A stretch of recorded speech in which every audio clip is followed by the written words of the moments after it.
வார்த்தை ஆயத்தப்படுத்துங்கள் என்று ஆண்டவர் சொல்லுகிறார். ஆமென். ப்ரிப்பரிங் விமன், அதாவது ஆயத்தப்படுத்தும் பெண்கள், ஆயத்தப்பட்டிருக்கும் பெண்கள். ஆமென். சோ இதுதான் ஆண்டவர் இன்னைக்கு சொல்லுகிறார். சோ நீங்க ஒரு இடத்துல வசனம் சொல்லுகிறது, நீங்கள் குணப்பட்ட பின்பு அனைவரை குணப்படுத்துங்கள் என்று. அப்ப ஃபர்ஸ்ட் ப்ரிப்பரேஷன் நம்மகிட்ட இருக்கணும். ஆமென். ஹல்லேலூயா. ஃபர்ஸ்ட் ஹீலிங் நம்மகிட்ட இருக்கணும். அப்பதான் நம்ம மற்றவங்களை ஹீலிங்குள்ள கொண்டு போக முடியும், ஆயத்தப்படுத்த முடியும். நம்மளே ரெடி ஆகாம நம்ம ஒரு ஃபங்க்ஷன் போகிறோம், ஒரு இடத்துக்கு நம்ம ரெடி ஆகாமல் மற்றவங்களை ரெடிப்படுத்துறதுன்றது நமக்கு வேண்டியதெல்லாம் ஆயத்தப்படுத்தி வச்சுட்டு மற்றவங்களை நம்ம ரெடிப்படுத்துறது ரொம்ப ஈஸியாக இருக்கும். ஸோ சரி, இன்னைக்கு ஆண்டவர் நமக்கு சொல்றது, நீங்கள் ஆயத்தப்படுத்தணும். ஆமென். நல்லா கேட்டுக்கோங்க, அந்த சத்தம் உங்கள் காதுகளில் துணிப்பதாக நீங்கள் ஆயத்தப்படுத்த வேண்டும். ஆமென். ஏனென்றால் சபை உங்களை ஆயத்தப்படுத்தி இருக்கிறது. அல்லேலூயா. அநேக சத்தியங்கள், அநேக ஜெபங்கள், அநேக வேத வசனங்கள் மூலமாக தேவன் உங்களை ஆயத்தப்படுத்தி இருக்கிறார் அவருடைய வருகைக்கென்று. ஆமென். அவருடைய ராஜ்யத்தின் அழைப்புக்கென்று. ஆமென். பரலோக ராஜ்யம் சமயமாய் இருக்கிறது, மனம் திரும்புங்கள் என்று பிரசங்கிங்கள் என்று சீஷர்களை ஆண்டவர் தெரிந்து கொண்டு முதல்ல சொன்னது என்னன்னா, பரலோக ராஜ்யம் சமயமாய் இருக்கிறது, பிரசங்கிங்கள். ஆமென். அதுக்காக ஆயத்தப்படுத்துங்கன்னு சொன்னாரு. சரி, இன்னைக்கு பெண்களாகி நம்மளை பார்த்து ஆண்டவர் சொல்றாரு, ஆயத்தப்படுத்துங்கன்னு சொன்னாரு. ஆமென். சரி, ஒரு காரியத்தை நீங்க ஆயத்தப்படுத்தணும். உங்க வீட்டுக்கு ஒருத்தவங்க வராங்க அப்படின்னா நீங்க ஆயத்தப்படுத்தணும்னா என்ன பண்ணுவீங்க? முதலாவது ஃபர்ஸ்ட் என்ன பண்ணுவீங்க? முதல் விஷயம் வீட்டை கிளீன் பண்ணுவீங்க. ஆமாவா இல்லையா? கிளீன் பண்ணாமலே சமைக்க போயிருவீங்களா? உள்ள வந்தா உட்காரணும்ல, அப்போ ஃபர்ஸ்ட் என்ன பண்ணுவோம்? கிளீன் பண்ணுவோம். ஸோ அதே போலதான் ஆயத்தத்தில் முதல் கட்டம் என்ன அப்படின்னா, சுத்தம் செய்ய வேண்டும். ஆமென். சரி, வீட்டுக்குள்ள வரத்துக்கு சுத்தம் செய்யணும், உள்ளத்துக்குள்ள வரத்துக்கு என்ன பண்ணணும்? அங்கேயும் சுத்தம் தான் செய்யணும். ஆமென். ஹல்லேலூயா. யாரை ஆயத்தப்படுத்தணும்? யார் ஆயத்தப்படுத்தணும்? நம்மளை ஆயத்தப்படுத்தி கொண்டு நம் வீட்டாரையும் ஆயத்தப்படுத்தணும். ஆமென். நம்ம கூட இருக்கவங்களையும் ஆயத்தப்படுத்தணும். அப்ப முதல் விஷயம் என்ன? உங்கள் இருதயத்தை சுத்தமாக வைத்துக் கொள்ள வேண்டும். அதோடு கூட உங்கள் வீட்டாருடைய இருதயத்தின் சுத்தத்திற்காகவும் நீங்கள் ஜெபிக்கிறவர்களாக இருக்க வேண்டும்.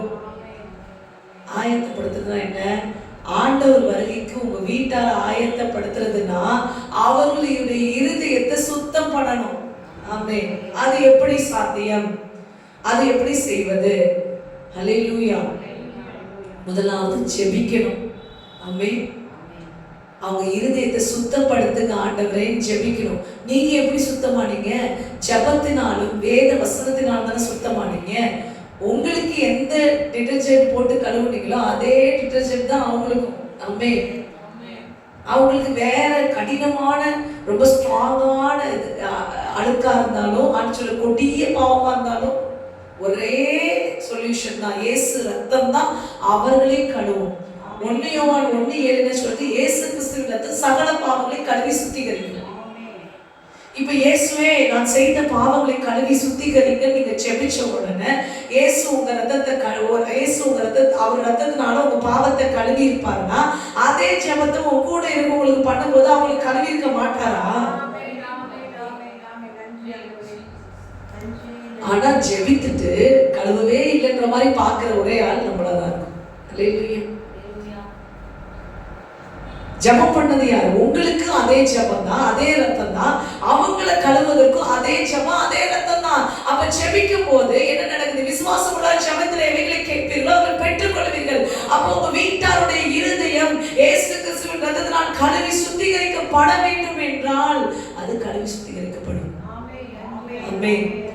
அப்போ உங்க வீட்டாருடைய இருதயத்தை ஆண்டவருடைய வருகைக்கு உங்களால் ஆயத்தப்படுத்த முடியும். ஆண்டவர் தங்குவதற்கு ஆயத்தப்படுத்த முடியும். ஆமென். ஃபர்ஸ்ட் ஜெபிக்கணும். அடுத்ததுதான் நீங்க சத்தியத்தை சொல்லணும். ஆமென். அல்லேலூயா. என்ன சொல்லணும்? பாவத்தை விட்டு மனம். இதெல்லாம் பாவம், இது தேவனுக்கு பிரியமில்லாத காரியமா இருக்குது. இது ஆண்டவருக்கு பிரியமில்லாதது. ரொம்ப பெரிய பிரசங்கம் வேணாம். அல்லேலூயா. வீட்டுக்குள்ள பிரசங்கம் செயல்படாது. அல்லேலூயா. இது தேவனுக்கு பிரியமில்லாத காரியம் சொன்னா ஒரு வார்த்தை போதும். ஆமென். அதை தேவன் பார்த்து கொள்வார். அந்த வார்த்தை தெரியப்படுத்ததான் கர்த்தர் உங்களை வைத்திருக்கிறார் தவிர மிற்ற வேலையை பரிசுத்த ஆவியானவர் செய்யும்படி விட்டு விடுங்கள். ஆமென். ஆனா வெளியில எந்த ஒரு தீர்க்கதரிசி தன் சொந்த வீட்டில் ஏற்றுக்கொள்ளப்பட மாட்டார். எந்த ஒரு அழைப்பை பெற்றும் தன் சொந்த வீட்டில் ஏற்றுக்கொள்ளப்பட மாட்டார். ஆனா வெளியில போய் நீங்க சொல்லும் போது பாவத்தை குறித்து இன்னும் எது பாவம், பாவம்னா என்னன்னு எல்லாமே நீங்க எக்ஸ்பிளைன் பண்ணலாம். ஆமென். சோ முதல் விஷயம், உங்களை ஆயத்தப்படுத்திக் கொண்டு ஒரு வீட்டாரை ஆயத்தப்படுத்துங்க. அதுக்கு முதலாவது ஜெபிக்கணும், அடுத்தது சத்தியத்தை சொல்லணும். மூன்றாவது காரியம், கர்த்தருக்கு பயப்படுகிற பயம் அவர்களை ஆண்டு கொள்ள வேண்டும் என்பதை எப்பொழுதும் கேட்க வேண்டும். அல்லேலூயா. அதுதான் பரிசுத்த ஆவியானவருடைய ஆளுகை. நீங்க போய் சொல்லவே வேணாம். பரிசுத்த ஆவியானவர், கர்த்தருக்கு பயப்படுகிற பயத்தின் ஆவியானவர் அவர்களை ஆண்டு கொள்ளும் போது ஒரு விஷயத்தை தேவனுக்கு விரோதமா செய்ய அவர்களே பயப்படுவாங்க. அல்லேலூயா. சோ மூன்றாவது, இந்த கர்த்தருக்கு பயப்படுகிற பயத்தினால் அவர்கள் ஆளுகை செய்யப்பட வேண்டும். இதெல்லாம் எதுக்கு பண்றோம் அப்படின்னா பரிசுத்த அலங்காரம். அல்லேலூயா. எப்படி நம்ம சில பேர் வீட்டில் பார்த்தீங்கன்னா ஆட்கள் வரான்னு ஒரு பெரிய போர்வை இருந்தா போதும். அல்லேலூயா. அந்த போர்வையினால அந்த எல்லா அழுக்கையும் மூடி வச்சுட்டா போதும். திடீர்னு அந்த போர்வை நடந்துச்சுன்னா நாற்றம் வெளியே வந்துவிடும். அல்லேலூயா. அப்படிப்பட்ட சுத்தம் இல்ல. அது சுத்தம் செய்யணும்னா பிசிக்கலா நீங்க எவ்வளவுக்கு எவ்வளோ நீங்க பிரயாசம் 2 மணி நேரம் 3 மணி நேரம் செலவிடணும். நீங்க பிசிக்கலா நீங்க செயல்படணும். ஆமென். அது போலதான் உங்கள் வீட்டாருடைய இருதயம் சுத்திகரிக்கப்படணும்னா நீங்க அதிகம் ஜெபத்தில் காத்திருந்து அவர்களுக்காக ஜெபிக்க வேண்டும். யோபு பாருங்க, ஒவ்வொரு நாட்களிலும் தன்னுடைய பிள்ளைகளுக்காக பழி செலுத்தினாரு. ஆமென். பிள்ளைகள் மேல குற்றம் சுமந்தவர்கள், ஏதோ ஒரு குற்றத்தை என் பிள்ளைகள் செய்திருக்கலாமே, ஏதோ ஒன்றை செய்திருக்கலாமே, அவர்கள் குற்றமற்றவர்களாக இருக்க வேண்டும் என்பதற்காக தேவனிடத்தில் பலி செலுத்தினாங்க. உங்க வீட்டாரு குற்றமற்றவர்களாக வாழ வேண்டும் என்பதற்காக நீங்கள் பலி செலுத்திருக்கிறீர்களா? அல்லேலூயா. அல்லேலூயா. அவர்கள் கழுவப்பட வேண்டும் என்று எவ்வளவு முறை நீங்கள் ஆயத்தப்பட்டு இருக்கீங்க. அவங்களுக்காக எவ்வளவு தூரம் பிரயாசப்பட்டிருக்கிறீங்க. ஆமென். அவங்களை பரிசுத்த அலங்காரத்தினால் தேவனுக்கு ஏற்றாற் போல நீங்கள் முதலாவது அவர்களை ஆயத்தம் பண்ண வேண்டும். இரண்டாவது, நீதிமொழிகள் 31:30, சௌந்தரியம் வஞ்சனை உள்ளது, அழகும் வீண், கர்த்தருக்கு பயப்படுகிற ஸ்திரீயே புகழப்படுவாள்.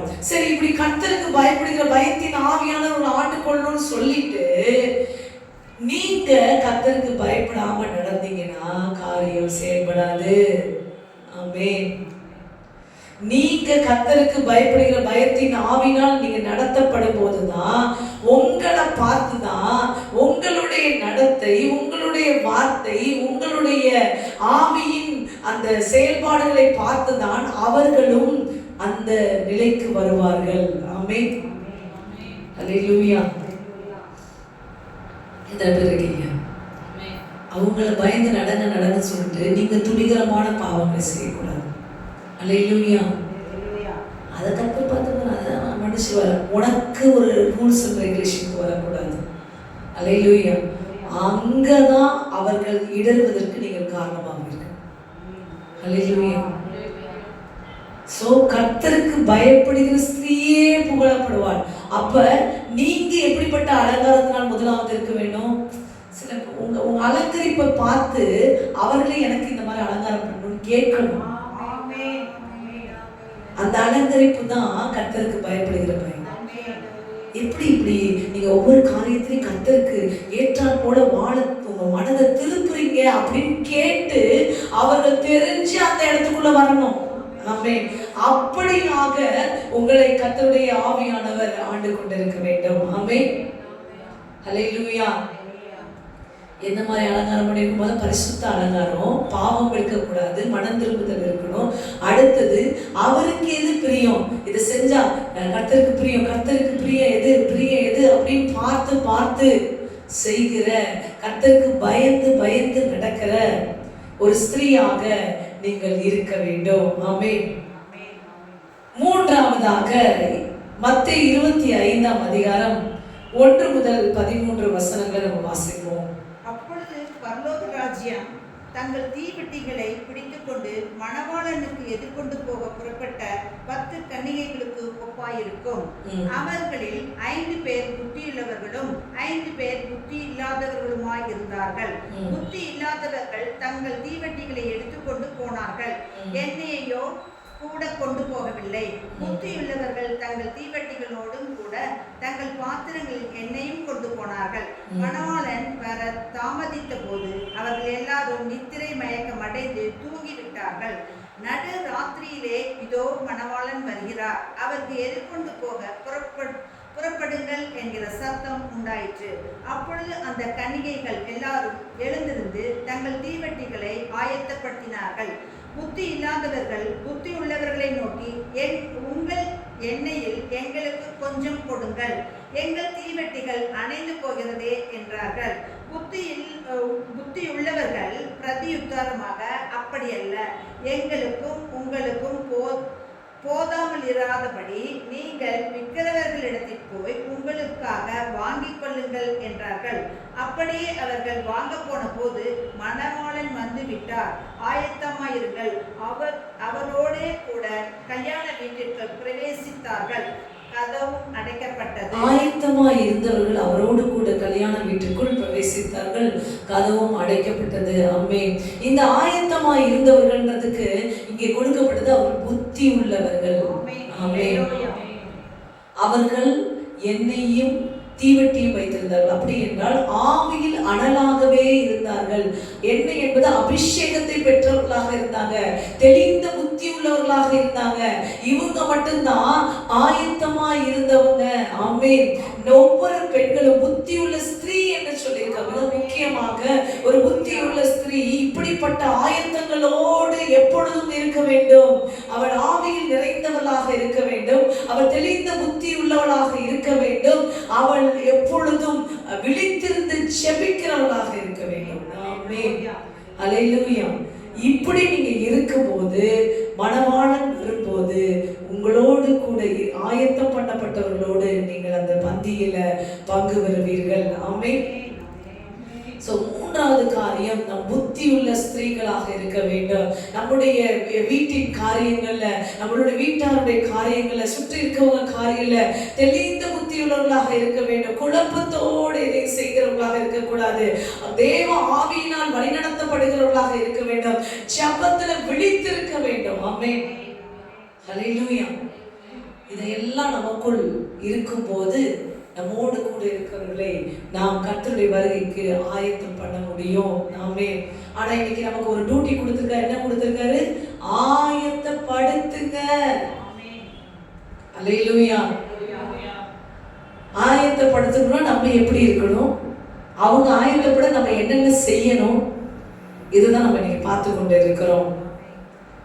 ஒரு வார்த்தை ஆண்டவரிடத்துல வந்த பிறகு நாம் தாமதிப்போமானால் அந்த கதவு அடைக்கப்பட்ட இடத்துக்குள்ள நம்ம வேணா ஒருவேளை ஓடிடலாம். ஆனா ஆயத்தப்படுத்தாம இருக்கிறவங்களை பார்த்தீங்கன்னா ஜஸ்ட் யோசிச்சு பாருங்க. டைம் ஆயிடுச்சு அப்படின்னா நீ இங்கே நான் போயிட்டு வரேன், அல்லேலூயா. ஏன்னா அங்க அதுக்கு மேல போனா உள்ள இடம் கிடைக்காது, நீ கிளம்புறத பார்த்தா முடியாது, அதனால இங்கே இரு, நான் போய்க்கிறேன் அப்படின்ற இடத்துக்கு மக்கள் போவது இயல்பு. ஆமா தானே? ஏன்? டைம் அங்க ஃபிக்ஸ் பண்ணியிருக்காங்க. ஆமே. இந்த டைம்குள்ள வந்தாதான் உள்ள. ஆமே. அதுதான் ஆயத்தப்பட வேண்டிய முக்கியமான கட்டம். ஆண்டவர் வருகை எப்ப வேணா வருகையில உடனே ஆண்டவர் வந்து அப்படியே பயங்கரமா நம்மளை அடிச்சு அப்படிலாம் யோசிக்காதீங்க. ஆண்டவருக்கு நீங்க எப்பயுமே ஆயத்தமா இருக்கணும். எப்ப வேணா ஆண்டவர் வரட்டும். உங்க வேலை ஆயத்தப்படுத்துறது. யோவான் ஸ்நானனுடைய வேலை என்ன? இயேசு கிறிஸ்துவுக்கு வழியை ஆயத்தப்படுத்தினார். இன்றைக்கு உங்களை பார்த்து அனுப்பிச்சுள்ளார். உங்க கூட இருக்கும் நீங்க தவறாம டிஃபன்ல தொட்டுக்க வைக்கிறது வரையும் ஆயத்தப்படுத்துறீங்க. வெயில போனா கூட, மழையில கூட, ஷூவு எல்லாம் எவ்ரிதிங் பார்த்து பார்த்து நான் செய்யறேன். என்ன பிரயோஜனம்? உள்ளத்தானே ஆயத்தப்படுத்தலைன்னா அவன் நரகத்துக்குள்ள நிற்பான. நீ ஷூவை போட்டா என்ன, நீ தொட்டுக்க போட்டா என்ன, ஒன்றும் பிரயோஜனம் இல்லை. அல்லேலூயா. சோ முக்கியமானதை விட்டு விடாதீங்க. புத்தி உள்ள ஸ்திரீகளா இருங்க. நீங்க 90% இதுக்கு தான் நீங்க ஒர்க் பண்ணணும். 10% தான் அவுட்டர் மேனுக்கு நீங்க ஒர்க் பண்ணணும். ஒர்க் பண்ணவே கூட சொல்ல. நான் ஏன் இப்படி டிஃபர் பண்ணி சொல்றேன் அப்படின்னா, அது அவ்வளவு முக்கியம்ன்றதுக்கு சொல்றேன். ஆமென். 90% அவனுடைய ஆத்மாவின் ரட்சிப்புக்கு தான். உனக்கு கொடுக்கப்பட்ட உறவுகளுடைய ஆத்மாவின் ரட்சிப்புக்கு, உனக்கு கொடுக்கப்பட்ட பிள்ளைகளுடைய ஆத்மாவின் ரட்சிப்புக்கு தான் நீ ஆயத்தப்படுத்திக்கிட்டே இருக்கணும். ஆயத்தப்படுத்திக்கிட்டே இருக்கணும். குளிச்சியா நான் குளிக்கிறேன்னா போய் குளின்னு சொல்றீல்ல, சுத்தமாகன்னு சொல்றியா? ஹல்லேலூயா. நீ ஏதாவது தவறு செஞ்சியா, ஆண்டவர்கிட்ட மன்னிப்பு கேட்டியான்னு கேட்கிறியா? டெய்லியும் போய் குளி அப்படின்னு சொல்றேன். கர்த்தர் சொல்றதுனால சொல்றேன் நான். ஹல்லேலூயா. சோ நீங்க என்ன நினைக்கிறீங்க? வெளியரங்கமான சுத்தம் அவனை காப்பாற்றி விடுமா அப்படின்னா நீங்க புத்தி இல்லாத ஸ்திரீயா இருக்கிறீங்க. புத்தி உள்ள ஸ்திரீகளை போல அவனுடைய இன்னர் மேன் எப்படி இருக்குன்றதுல நீங்க கான்சியஸா இருக்கணும். அவனுடைய ஆத்மா எப்படிப்பட்டதா இருக்குது, உங்க கூட இருக்கக்கூடிய ஆத்மா ஆண்டவருக்கு ஆயத்தமா இருக்குதா அப்படின்ற கான்சியஸ் ரொம்ப அவசியம். அது இல்லைன்னா உட்கார்ந்து கண்ணீர் வடிச்சு ஜெபம் பண்ணுங்க. அவங்க இன்னும் ஆயத்தப்படலைன்னா, நீ ஆயத்தப்படாம இருந்தீங்கன்னா வரும்போது நீ எடுத்துக்கொள்ளப்பட மாட்டேன்னு சொல்லிட்டு இருக்கிறதுனால அவங்க ஆயத்தப்பட மாட்டாங்க. ஆமென். சொல்லுங்க. ஆனா அதனால மட்டும் அவங்க சீக்கிரத்துல மனம் திரும்ப மாட்டாங்க. அவர்களுக்காக நீங்க கண்ணீரோடு ஜெபிக்க வேண்டும். ஹல்லேலூயா. அதுக்காக நீங்க பிரயாசப்பட்டுக்கிட்டே இருக்கணும். எப்படி அவங்களுக்கு உங்க வீட்டாரு ஒரு ஓட்டையான ட்ரெஸ்ஸை போட்டிருக்காங்க, அவங்க நிர்வாணம் வெளியில தெரியுது அப்படின்னா நீங்க எப்படி இருக்கும்? உங்களுக்கு பரவாயில்ல ரைட்டு அப்படின்னு இருப்பீங்களா? என்ன பண்ணுவீங்க? உங்களுக்கு கஷ்டமா இருக்கும். ஐயோ என்ன இப்படி போட்டுட்டு இருக்காங்க, எல்லாரும் பார்ப்பாங்க, அசிங்கமா இருக்குமே அப்படின்னு சொல்லி நீங்க உடனே எழுந்திருப்பீங்க. உடனே ஒரு காரியத்தை செய்வீங்க. அப்படிதான் அவனுடைய ஆத்மாவும் நீங்க உடனே எழும்பணும். அவன் நிர்வாண